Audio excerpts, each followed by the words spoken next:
Supreme court में वक्फ संशोधन अधिनियम 2025 को लेकर सुनवाई हुई। कोर्ट में इसकी संवैधानिक वैधता को चुनौती दी गई है, जिस पर याचिकाकर्ताओं की ओर से पेश सीनियर एडवोकेट कपिल सिब्बल की दलीलें सुनने के बाद केंद्र की ओर से मामले में पक्ष रख रहे सॉलिसिटर जनरल तुषार मेहता ने भी तगड़ी दलीलें पेश की। मामले की सुनवाई chief justice of India B.R. Gavai और जस्टिस ऑगस्टिन जॉर्ज मसीह की डबल बेंच कर रही है। सॉलिसिटर जनरल तुषार मेहता ने इस मामले में अपना पक्ष रखते हुए कहा कि वक्फ सिर्फ एक इस्लामी अवधारणा है और ये कोई इस्लाम का जरूरी हिस्सा नहीं है।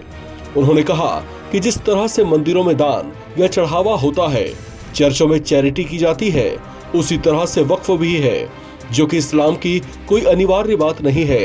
सॉलिसिटर जनरल तुषार मेहता की यह दलील कपिल सिब्बल और अभिषेक मनु सिंघवी की ओर से दी गई उस दलील का जवाब था जिसमें इन्होंने दावा किया था कि नया संशोधित वक्फ कानून संविधान के आर्टिकल 25 और 26 का उल्लंघन करता है। बार एंड बेंच की रिपोर्ट के मुताबिक एसजी तुषार मेहता ने कहा कि जब तक मैंने रिसर्च नहीं की थी तब तक मुझे इस्लाम धर्म के इस हिस्से के बारे में पता नहीं था कि वक्फ इस्लामिक अवधारणा है, लेकिन ये इस्लाम का जरूरी हिस्सा नहीं है।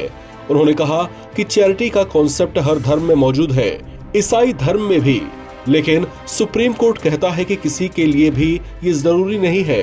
एसजी तुषार मेहता ने कहा कि हिंदुओं में भी दान देने जैसी चीजें हैं और सिख धर्म में भी ऐसा ही है, लेकिन किसी भी धर्म में इसे जरूरी नहीं बताया गया। एसजी मेहता ने कहा कि अगर मान ले कि मुस्लिम समुदाय के ज्यादातर लोगों की फाइनेंशियल कंडीशन ज्यादा अच्छी नहीं है और वो वक्फ नहीं कर पाते हैं, तो क्या वो मुसलमान नहीं होंगे? ये सुप्रीम कोर्ट की ओर से किया गया एक परीक्षण है, ये निर्धारित करने के लिए कि कोई प्रथा आवश्यक धार्मिक प्रथा है या नहीं। उन्होंने कहा कि किसी भी धर्म में चैरिटी करना जरूरी नहीं है, इसी तरह इस्लाम में वक्फ भी है। एसजी तुषार मेहता ने कहा कि वक्फ बाय यूजर मौलिक अधिकार नहीं है। इसे 1954 में कानून द्वारा मान्यता दी गई थी और उससे पहले बंगाल एक्ट में। उन्होंने एक फैसले का जिक्र करते हुए कहा कि अगर कोई अधिकार विधायी नीति के रूप में कानून द्वारा प्रदान किया गया है तो उसे राज्य द्वारा हमेशा के लिए छीना जा सकता है। इस मामले में केंद्र ने पिछली सुनवाई में सुप्रीम कोर्ट से अपील की थी कि इस मामले में कोर्ट अंतरिम आदेश पारित करने के लिए याचिकाकर्ताओं की सुनवाई को 3 मुद्दों तक ही सीमित रखे, जिसमें कोर्ट, यूजर और डीड की ओर से घोषित वक्फ संपत्तियों को डीनोटिफाई करने का बोर्डों का अधिकार भी शामिल है। सरकार की ओर से पेश सॉलिसिटर जनरल तुषार मेहता की इस मांग पर कपिल सिब्बल ने कहा था कि 3 मुद्दों के अलावा अन्य पर भी बहस होनी चाहिए। कपिल सिब्बल ने तर्क दिया था कि संशोधित कानून संविधान अनुच्छेद 25, जो कि धर्म पालन, उसके अनुरूप आचरण करने और धर्म का प्रचार करने के अधिकार की गारंटी देता है, उनका उल्लंघन करता है। इस तरह की दलील कपिल सिब्बल की ओर से दी गई थी। इस खबर में फिलहाल इतना ही। बाकी अपडेट्स के लिए आप बने रहें NBT ऑनलाइन के साथ।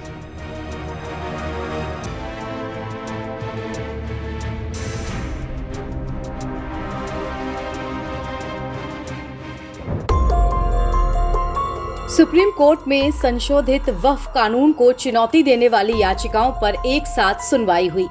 इस दौरान chief justice of India B.R. Gavai ने खजुराहो के एक मंदिर का जिक्र किया। उन्होंने कहा कि खजुराहो मंदिर पुरातत्व विभाग के संरक्षण में है और फिर भी लोग वहां जाकर पूजा कर सकते हैं। इस पर कपिल सिब्बल ने दलील दी कि नया कानून कहता है कि अगर ये ASI संरक्षित क्षेत्र है तो ये वक्फ नहीं हो सकता है। Chief justice of India B.R. Gavai और जस्टिस A.G. मसीह की बेंच के सामने सॉलिसिटर जनरल तुषार मेहता ने सरकार का पक्ष रखा।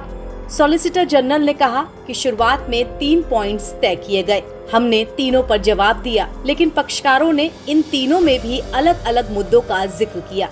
मुझे लगता है कि कोर्ट सिर्फ 3 मुद्दों पर फोकस रखे। इस पर सीनियर वकील कपिल सिब्बल ने सॉलिसिटर जनरल की बात का विरोध किया और कहा कि हम तो सभी मुद्दों पर दलील रखेंगे। कपिल सिब्बल ने दलील देते हुए कहा कि पिछली सुनवाई में कहा गया था कि अगर अंतरिम आदेश जारी करने की जरूरत होगी तो अदालत जारी करेगी। इस पर सॉलिसिटर जनरल ने अदालत के सामने पिछला आदेश पढ़ा और कहा कि सरकार ने अंडरटेकिंग दिया है जिसमें बोर्ड सदस्यों की नियुक्ति, वक्फ बाय यूजर और DM की भूमिका पर बात हुई थी। यही 3 बिंदु थे जिन पर सरकार ने अंडरटेकिंग दी थी। इस पर कपिल सिब्बल ने तर्क दिया कि कलेक्टर जांच करेंगे और कलेक्टर सरकारी आदमी है। ऐसे में जांच की कोई समय सीमा नहीं है। जब तक रिपोर्ट नहीं आएगी, संपत्ति वक्फ नहीं हो सकती है। जबकि संपत्ति अल्लाह के नाम पर दी जाती है। उन्होंने बेंच से कहा कि एक बार संपत्ति वक्फ हो गई तो हमेशा के लिए हो गई, सरकार उसमें आर्थिक मदद नहीं दे सकती। सिब्बल ने दलील देते हुए आगे कहा कि मंदिरों की तरह मस्जिदों में चढ़ावा नहीं होता, ये संस्थाएं दान से चलती हैं। इस पर कोर्ट ने पूछा कि दरगाहों में तो चढ़ावा होता है। इस पर कपिल सिब्बल ने कहा कि वो मस्जिदों की बात कर रहे हैं, दरगाह अलग है। उन्होंने कहा कि मंदिरों में चढ़ावा आता है लेकिन मस्जिदों में नहीं, और यही वक्फ बाय यूजर है। बाबरी मस्जिद भी ऐसी ही थी। 1923 से लेकर 1954 तक अलग अलग प्रावधान हुए लेकिन बुनियादी सिद्धांत यही रहे। इस पर सिब्बल ने आगे कहा, नया कानून कहता है कि जैसे ही किसी इमारत को ASI एक्ट के तहत प्राचीन संरक्षित स्मारक घोषित किया जाता है, उस पर वक्फ का अधिकार खत्म हो जाएगा। नए कानून में प्रावधान किया गया है कि धर्मांतरण के जरिए इस्लाम अपनाने वाले व्यक्ति 5 साल से पहले वक्फ नहीं कर सकते। ये प्रावधान पूरी तरह असंवैधानिक है। पहले वक्फ बोर्ड में लोग चुनकर आते थे और सभी मुस्लिम होते थे। अब सभी सदस्य मनोनीत होंगे और 11 सदस्यों में से 7 अब गैर मुस्लिम हो सकते हैं। इस पर CGI ने कहा कि खजुराहो में पुरातत्व विभाग के संरक्षण में एक मंदिर है, फिर भी लोग वहां जाकर पूजा कर सकते हैं। इस पर कपिल सिब्बल ने दलील देते हुए कहा कि नया कानून कहता है कि अगर ये ASI संरक्षित क्षेत्र है तो ये वक्फ नहीं हो सकता। पीठ ने पूछा कि क्या ये आपके धर्म का पालन करने के अधिकार छीन लेता है? क्या आप वहां जाकर प्रार्थना नहीं कर सकते? कोर्ट के सवाल पर सिब्बल ने कहा कि हाँ, इसमें कहा गया है कि वक्फ संपत्ति की घोषणा शून्य है। अगर ये शून्य है तो मैं वहां कैसे जा सकता हूँ? CGI ने आगे कहा कि मैंने मंदिर का दौरा किया है जो ASI के अधीन है, लेकिन भक्त वहां जाकर पूजा कर सकते हैं। तो क्या ऐसी घोषणा आपके पूजा करने के अधिकार को छीन लेती है? NBT ऑनलाइन की रिपोर्ट।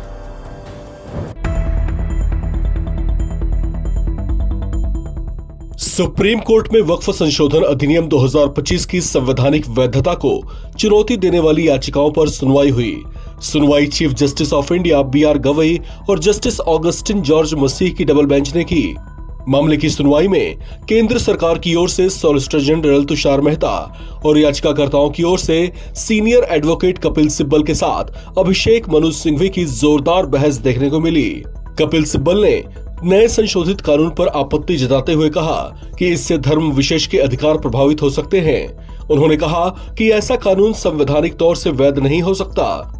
इसके साथ ही कपिल सिब्बल ने जब अपनी बात के तर्क में एक मिसाल देते हुए कहा कि मस्जिदों और दरगाहों में मंदिरों की तरह चढ़ावे नहीं चढ़ाए जाते हैं, तो उनकी इस बात पर CGI BR गवई ने कहा कि वे दरगाहों में गए हैं और उन्होंने देखा है कि वहां भी चढ़ावे चढ़ाए जाते हैं। CGI BR गवई ने इन याचिकाओं पर सुनवाई के बाद टिप्पणी करते हुए कहा कि संसद द्वारा पारित कानूनों में संवैधानिकता की धारणा होती है और किसी कानून के असंवैधानिक होने के संबंध में जब तक कोई ठोस मामला सामने नहीं आता तब तक अदालतें उस पर कोई हस्तक्षेप नहीं कर सकती हैं। सुप्रीम कोर्ट की ओर से इस टिप्पणी से याचिकाकर्ता पक्ष को खासी मायूसी हुई।